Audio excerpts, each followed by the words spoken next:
Hello les amis, bienvenue dans C'est pas que de la cuisine. Aujourd'hui, on va faire un risotto aux légumes de saison. Allez, c'est parti. Avant de commencer la recette les amis, n'oubliez pas de me laisser un petit pouce bleu pour me dire que vous me soutenez, de vous abonner à la chaîne et d'activer la cloche de notification pour ne rater aucune de mes vidéos. Les copains, c'est parti, on présente les produits, on fait les mises en place et on fait le dressage comme d'habitude. A tout de suite. Alors, pour cette recette, il va vous falloir du riz arborio, donc c'est du riz à risotto. Il va vous falloir du parmesan, des épinards, une demi-butternut, une patate douce, un petit peu des carottes, ail, échalotes et du bouillon de volaille les copains, un peu de vin blanc évidemment pour le risotto. Et c'est parti, on y va, let's go. Donc tout d'abord les amis, on va commencer par préparer les légumes qui vont aller dans le risotto. Parce que le risotto il va être cuit assez rapidement en vérité, enfin rapidement. Il y a quand même 20-25 minutes de cuisson, mais il faut qu'on ait d'abord toutes nos préparations déjà qui vont être prêtes. Les épinards, ils vont pas subir de pré-cuisson. C'est des épinards frais qu'on va jeter dans le risotto comme ça à la fin. Donc on va les laisser de côté, on les remet au frais. En ce qui concerne la butternut, c'est ce qui va nous servir à aromatiser le risotto. En fait, on va faire une purée de butternut qu'on va venir ajouter à la fin du risotto quand il sera lié. En fait, tout simplement. Et les carottes et les patates douces, on va en faire des petits cubes qu'on va cuire avec un petit peu de sel, de poivre, d'huile d'olive et du thym au four. Et ça viendra en accompagnement avec nos épinards dans le risotto tout simplement. Donc c'est un risotto végétarien aux légumes de saison. Donc tout d'abord, on s'occupe de notre butternut. Donc vous prenez la moitié d'une butternut.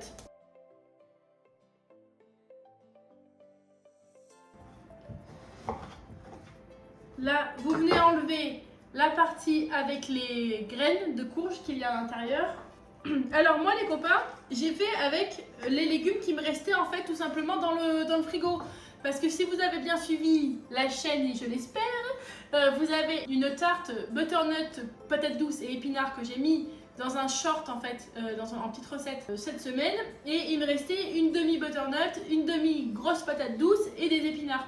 Donc en fait les copains, des fois, et je veux que ce soit un petit peu le but aussi de cette chaîne, c'est on va pas aller faire des courses pour faire des recettes. Des fois c'est juste trouver une petite recette qui va vous permettre de passer ce que vous avez dans le frigo et en même temps de changer de ce que vous allez manger au quotidien tout simplement. On y va. Et vous m'excuserez pour ma voix quelque peu virile, pour ceux que ça va déranger, mais je suis malade et enrouée, normal, on est en hiver, en automne, voilà. Alors quand vous êtes là, votre butternut, on le coupe, on va le faire cuire dans de l'eau, d'accord, on va vouloir une purée, donc on va le faire cuire dans de l'eau avec un peu de sel. Donc là, je mets le butternut dans la casserole. J'ai mis de l'eau un peu plus que la hauteur des butternuts, ok? Ensuite, carottes et patates douces, vous prenez 3 belles carottes.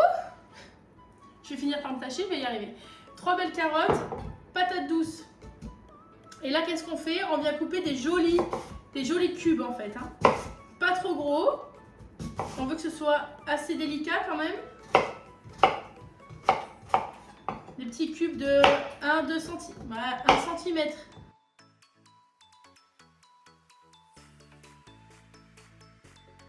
Alors, patate douce, c'est prêt. Carottes, on y va.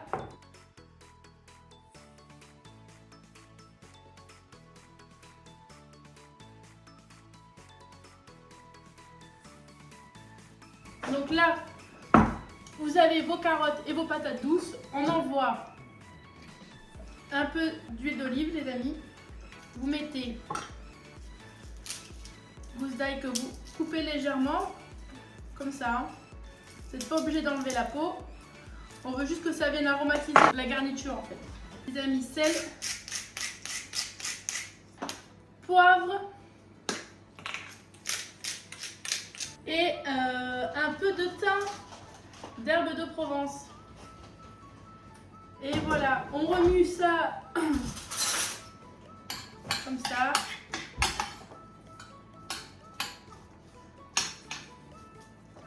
Voyez, voilà, et ça on envoie au four 180 degrés pendant environ 15-20 minutes. On veut que ce soit fondant en fait, c'est tout, hein, d'accord? Allez. Alors, dans un faitout ou une casserole, comme vous voulez, vous allez remplir à peu près 2 litres, 2 litres et demi d'eau. Dans cette eau, on va commencer à faire le bouillon de volaille. Donc vous prenez des cubes de volaille. Moi je les prends toujours dégraissés, d'accord? Ça évite qu'ils soient gras. Vous prenez dégraissés. Si vous pouvez même les avoir avec moins 20%, moins 25% de sel, prenez-le aussi. C'est toujours mieux. Hein.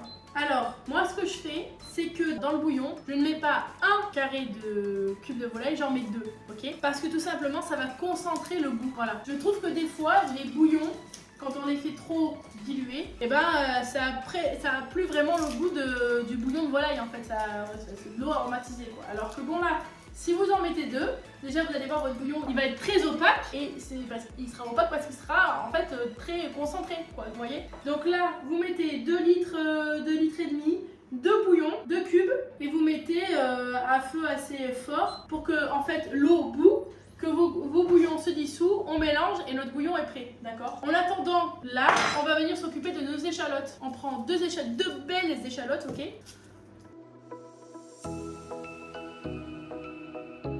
Alors, vous allez prendre vos échalotes et on va les ciseler. Donc, vous coupez dans la longueur et ensuite, voilà, et on revient. Allez. Alors, quand vos échalotes sont ciselées, les amis, on vient. Huile d'olive. Vous en mettez quand même faut un petit peu d'huile d'olive parce qu'après on va venir rajouter le riz. Donc il faut quand même qu'on ait un petit peu de matière grasse, d'accord? On fait chauffer de l'huile d'olive, pas trop fort parce qu'on ne veut pas colorer ni les échalotes ni le riz. Donc une fois que l'huile est un tout petit peu chaude, vous balancez vos échalotes à l'intérieur et on va les faire juste suer. On veut pas de coloration, on veut juste que nos échalotes deviennent translucides, d'accord? Allez, donc là, l'huile d'olive là enrobe les échalotes et elles vont commencer à cuire tout doucement. Pendant ce temps, notre bouillon est quasiment prêt. Là, en fait, les cubes ont fondu, mais j'attends une ébullition en fait pour que le bouillon soit bien chaud. On jette un petit coup d'œil toujours à nos carottes et patates douces qui sont dans le four, d'accord? Et je regarde mon butternut qui manque encore un peu de cuisson. On le laisse tranquillement cuire lui de son côté. En attendant, vous prenez votre riz, les amis. Donc, riz arborio, ce que je vous disais, c'est du riz exprès à risotto, d'accord? Alors, là, nos échalotes, elles ont bien sué. Elles sont transparentes. Il y a encore de la matière grasse et on vient y ajouter notre riz. Donc là, je mets 250 grammes. Il y a un peu moins, mais c'est 250 grammes de riz que vous mettez. Et on vient enrober le riz dans la matière grasse, donc dans l'huile d'olive, avec les échalotes.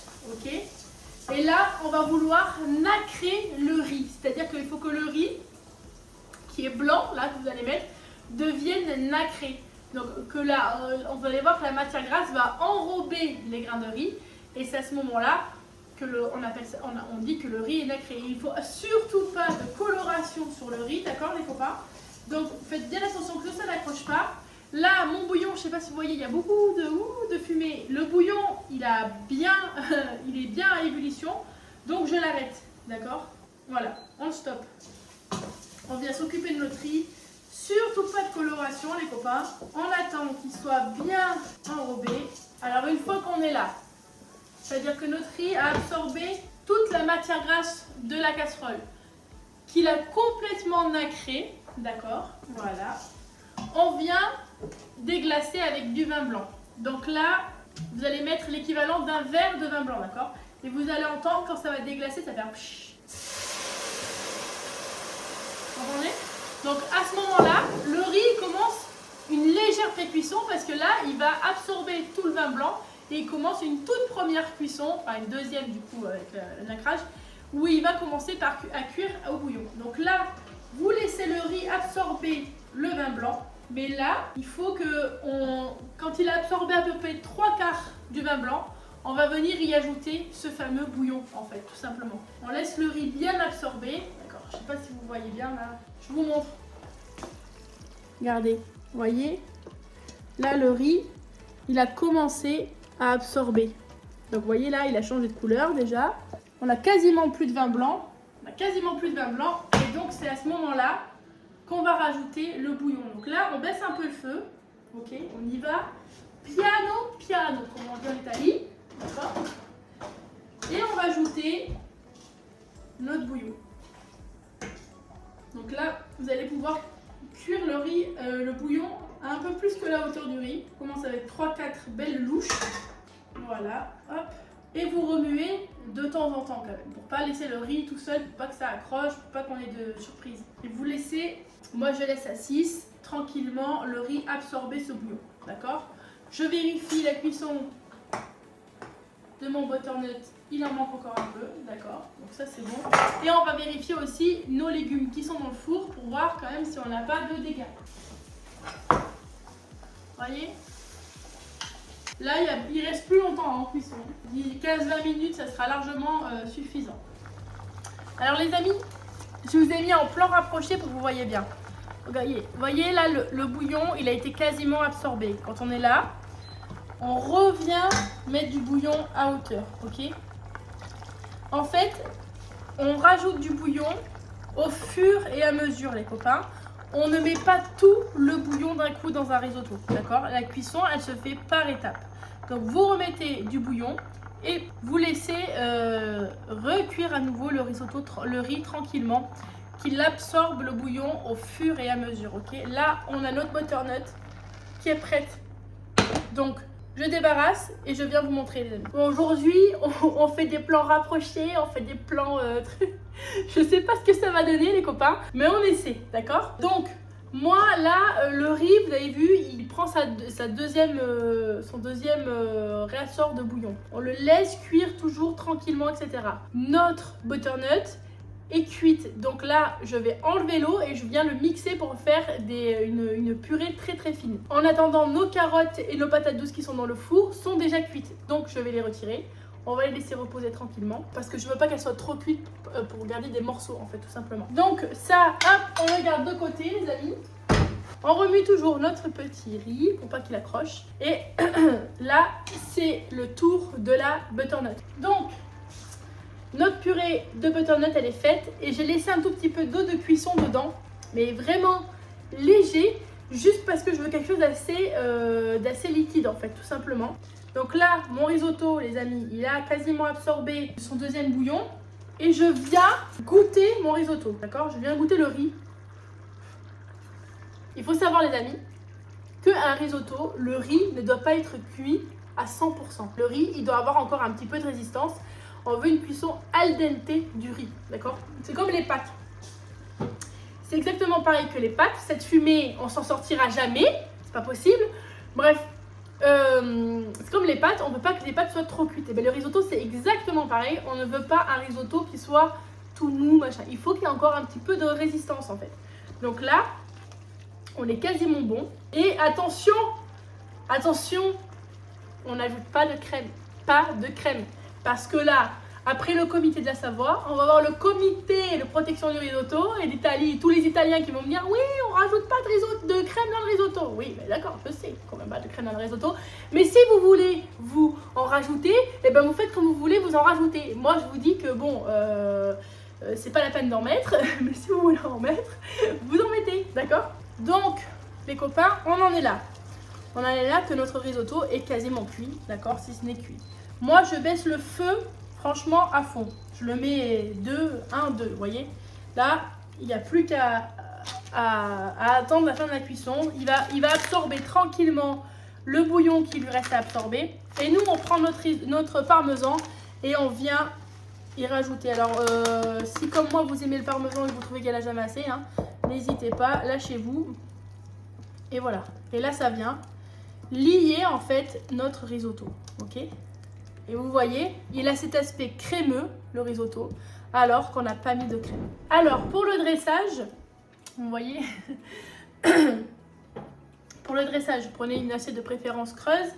Vous allez prendre votre risotto. Vous avez vu, le risotto, il fond. Voilà, c'est comme ça qu'on le veut. Il ne faut pas que ce soit du plâtre, d'accord? Là, vous prenez vos patates douces et carottes en petites brunoises là qu'on a coupées tout à l'heure. on vient en parsemer un peu partout les copains. Voilà. Vous prenez les feuilles d'épinards fraîches. Là. J'avais plus de parmesan en copeaux, sinon vous venez couper du parmesan comme ça au-dessus, ça aurait été super sympa. Et j'ai pas pensé à le prendre. Donc là, on prend du parmesan en poudre. On vient légèrement en mettre sur les bords, les amis. Pas au milieu, sur les bords, parce que ce ne sera pas. Voilà. Ok. Petit coup de moulin à poivre. Tac. Petit coup de sel. Là. Et votre risotto, les copains, il est prêt. Voilà. Une belle assiette. Et voilà, les copains, l'assiette vue de près. Et voilà les amis, une nouvelle recette de terminée. J'espère que ça vous aura plu. Toujours pareil, si vous avez besoin de conseils, d'explications sur la recette, on se retrouve dans les commentaires. Si cette vidéo vous a plu, n'hésitez pas évidemment à la liker, à vous abonner, à partager cette vidéo avec vos amis. Ne gardez pas les secrets de la cuisine rien que pour vous. Activez évidemment la cloche de notification pour recevoir toutes mes nouvelles vidéos. Et les amis, sinon je vous dis à dimanche prochain. Je vous embrasse et passez d'excellentes fêtes avec vos proches et votre famille. Profitez de ces moments-là. Moi, je serai au travail. Et d'ailleurs, suivez-moi sur TikTok et sur Insta parce que je vais essayer de poster un peu mes journées de chef privé pour vous faire découvrir un petit peu l'ambiance de ce métier que pas grand monde connaît.